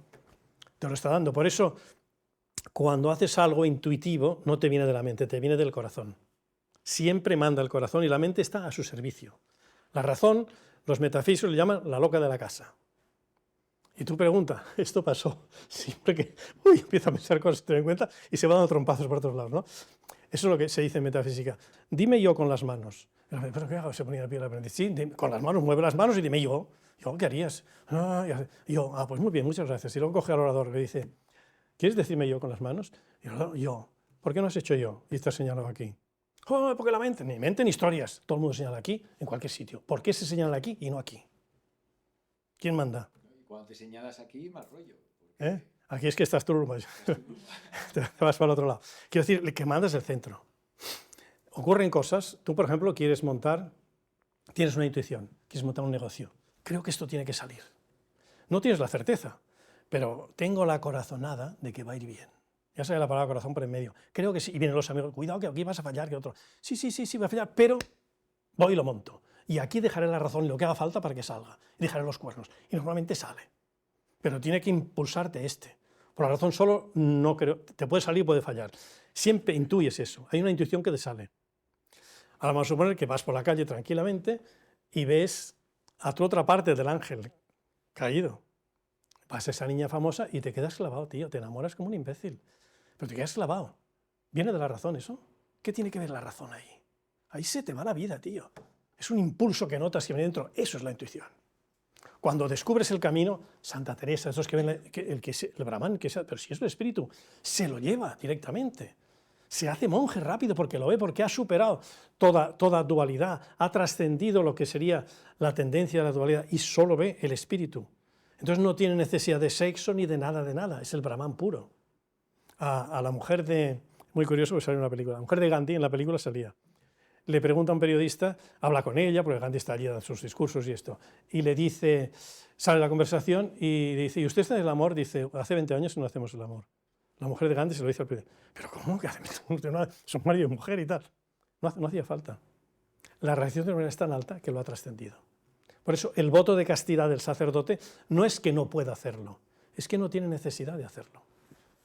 Porque su reacción espiritual es tan alta que ha superado eso, ya no tiene esa necesidad. Ha pasado por ahí. Todo eso es teoría, ¿eh? Yo no digo que me pase a mí, porque a mí no me pasa esto, ¿eh? Quiero decir que a mí tengo mis tendencias y eso, no he llegado a esos puntos, pero que teóricamente es eso. Ese sería el voto de castidad puro. No lo necesitas, no puedes forzar la máquina. Tiene que crecer y que vaya saliendo, te va apareciendo solo. Por eso es un secreto, porque no lo puedes comunicar, esa evidencia es incomunicable, puedes explicar lo que pasa, no lo va a entender nadie. Es como si eres padre y tienes un hijo, explícale a un tío que no tiene un hijo, que es la paternidad. Dirá, explícale lo que quieras. ¿Cómo lo entenderá teniendo un hijo y cuidándolo? Ahí sale. La experiencia que te sale. Entonces, eso viene de la intuición. Esto está al servicio de esto. Eso no es que sea inútil, está al servicio de esto. Luego razonas y haces mil cosas, pero tiene que estar porque eso le empuja a ponerlo ahí. Esa es la base. El corazón te lo marca, claro, es el centro. De donde todo brote, de donde el ser humano se mueve. Sin el corazón no hacemos nada. Aparte, el Dios está en el corazón. Hay una parábola que la he explicado una vez, pues que viene un poco a cuento, que es la parábola de la tempestad y la calma. Sale, si habéis visto Teshosen, sale ahora en un capítulo. Bueno, que están los apóstoles pescando y Cristo está en el fondo del barco, en la bodega, durmiendo encima de las cuerdas, ¿vale? Y los otros pescan y viene una tormenta de narices y los apóstoles, vamos a arreglar, así, no sé qué. No, que hace mucho... Y todos los más fuertes, no te preocupes, no molestes al maestro, déjalo que duerma, que aquí lo arreglamos nosotros. Pero claro, empieza a crecer la tormenta, tío, tú, o sale el maestro que hace milagritos o aquí la diñamos todos, ¿vale? Y entonces sale, lo llaman, oye, tú, arregla esto. Y él dice, hombres de poca fe, ¿de qué tenéis miedo si yo siempre estoy con vosotros? Y hace así, y la calma reina por todos lados. Esto es la parábola. Ahora imagínate que tú estás en un estado... Vienen las cosas negativas. Los amigos no se entienden, te peleas con uno, la familia va por un lado, tú por otro, el trabajo empieza a fallar y empiezan a venir enfermedades y tú estás en una especie de tormenta allí que a ver cómo te la sacas y buscas todos los métodos que haya, a este médico, al otro, hablas con el psicólogo, con el psiquiatra, con el de más allá, te vas a Estados Unidos, haces lo que haga falta, pero la tormenta sigue y sigue y sigue. Y hay un momento que dices tú, si me muero, me da igual, fuera. Y entonces te concentras, hablas con tu centro. ¿Vale? Corazón. Y entonces cuando estás hablando con tu centro dices, todo fuera. ¿Qué hago? Entonces oyes algo o sientes algo que te dice unas palabras, hombre de poca fe. ¿De qué tienes miedo si yo siempre estoy contigo? Y cuando haces caso del centro, la calma reina por todos lados. Te calmas. Cuando te realizas espiritualmente, que ves esa esencia, sales y ves que todo aquello era un montaje. Eso es la simbología de la parábola.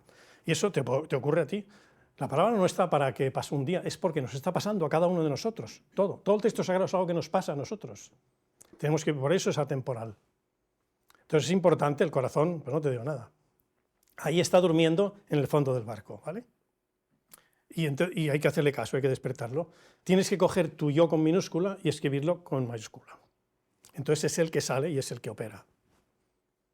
Eso, que se dice en 5 palabras, hay que salir a la calle y hacerlo. Poco a poco, ¿eh? En un día, bueno, puede que alguno lo consiga en un día o en un minuto, pero yo me he leído el Sermón de la Montaña entero, que es la doctrina cristiana, y he salido a la calle y me cuesta bastante hacerlo. Tiene su miga. Ahora, se hace, se puede hacer, claro. Y te van poniendo oportunidades y a veces te caes, y si te caes 7 veces, te levantas 8 y ya está. Y vas pudiendo hacer lo que puedas. Sigues ahí, que cada uno coja su cruz y me siga. Es el mensaje que se define aquí. Claro, siendo cruz, el cristianismo tiene un papel pues importante, evidentemente. Lo que pasa es que la manera más rápida de llegar a estos estados es por agotamiento. Bueno, Es decir, a veces es cuando dices ya no puedo més. és la paraula de la tempestad y la calma. Tu, s'ha acabat, tu, deixem-ho córrer, vale, fora. Tu, que sigui el que Déu vulgui. Entonces, ¿cuándo funciona? Porque por voluntad. No, voluntad es tu ego que piensa, no. Este fuera. Cuando te enamoras, este no pinta nada. Te enamoras, te guste o no te guste, tío, estás enamorado, déjate de historias. ¿Vale? Que tú aguantarás o no aguantarás, no, ya te pasaba lo que tengas que ver, pero tú. Y te has enamorado de una niña de 15 años que estaba enamoradísimo. Y a veces soñaba si me la encuentro otra vez por aquí, que no me la encuentro, ¿no? Pero quiero decir, aquella sensación es una vivencia que tenías que te ocurre. Pues eso no depende de ti. Eso que disfrutar lo que venga tú y a disfrutar lo que venga de lo que... Ya está, vivir de eso. Esa sería la vivencia. Pasa que vivimos en un mundo hostil, que te decían esto, que te llaman el telediario, han matado no sé cuántos, esto no va bien, aquello no va bien, el otro se pelea con aquel. Estás viviendo todo el día este tema. Cuestión de que le des importancia. Entonces te basas en cosas para estar satisfecho, pues una buena comida. Hoy mi equipo de fútbol ha ganado. Ya está, lo ha perdido. Abajo, ¿no? Estás jugando a estos. Y luego la comida aquella, pues está buenísimo, luego te duele la barriga. Dame un Alcacén, se lo va a salir del paso. Es hacer y corregir. Es eso que ya sabes que no te lleva. Si superas todo lo demás, esto, como lo dejas todo y le sigues, este es el todo que dejas. Es decir, lo que te dice el Sermón de la Montaña, solo una cosa es importante. Buscar el reino de Dios y su justicia, lo demás lo recibiréis por añadidura. Que es dejarlo todo y la añadidura ya se os será dada, no os preocupéis. Eso, aquí hay que hacer, jugar con el ego que no te deja. Entonces, dice, bueno, tú, fins aquí hem arribat, ¿no? Hasta aquí ya hagamos lo que podamos hacer. En realidad nos lleva a eso. Bueno, pues esto es lo que puedo explicar de lo que he podido sacar del simbolismo de la cruz. Leerlo con calma y si no entendéis algo, no pasa nada. Seguís adelante y tal, y profundizáis o lo dibujáis, lo que sea, porque es un poco durillo. Esto lo dice el maestro Edgar cuando habla de la primera bienaventuranza. Bienaventurados los pobres de espíritu, porque de ellos es el reino de los cielos. 15 páginas hablando de eso el tío. Y claro, te dice, si no lo has entendido, no te preocupes, tranquilo. Ya lo entenderás poco a poco. Pero te lo explica tanto, te llega a decir, mira, el pobre de espíritu es el tío, el hombre que no sabe nada, que no tiene nada y que no quiere nada. A ver cómo lo haces. A mí no me sale. Ese es el que está en el samsara, en la existencia, siendo nirvana. El ser estar es lo mismo, que está aquí, el realizado en vida, el jivamukta, que está aquí. Ese ni sabe nada, porque no tiene que saber nada, porque saber es distinción, es la sabiduría. La sabiduría no sabe, es. Ni tiene nada, porque no tiene que tener nada, porque está todo, ni quiere nada, porque va a querer, si es lo que es. Y entonces, de ese que está en la manifestación, suyo es el reino de los cielos. El reino. Si tuviéramos la inquietud de tener el conocimiento, no podríamos llegar a adquirir. El conocimiento es una escalera que te lleva. Conocer es nacer. Conocimiento viene de conoscere, que es nacer con. Entonces es una escalera que va de la ignorancia a la sabiduría. Tiene X escalones. ¿Qué escalón es el más importante? Todos son igual de importantes. Porque naces a uno mueres a uno y naces al otro, y vas conociendo con Nosher, vas naciendo cada escalón. Entonces, cada uno te da la experiencia que tienes que tener para poder pasar al siguiente. Son los grados, los mismos grados que hay. Entonces, vas haciendo, si quieres pasar del primer escalón al séptimo, lo más probable es que te caigas, te pegues un morrón, porque no has disfrutado de los otros que habían en medio. Entonces, eso, ¿y qué te lleva al final? A la sabiduría.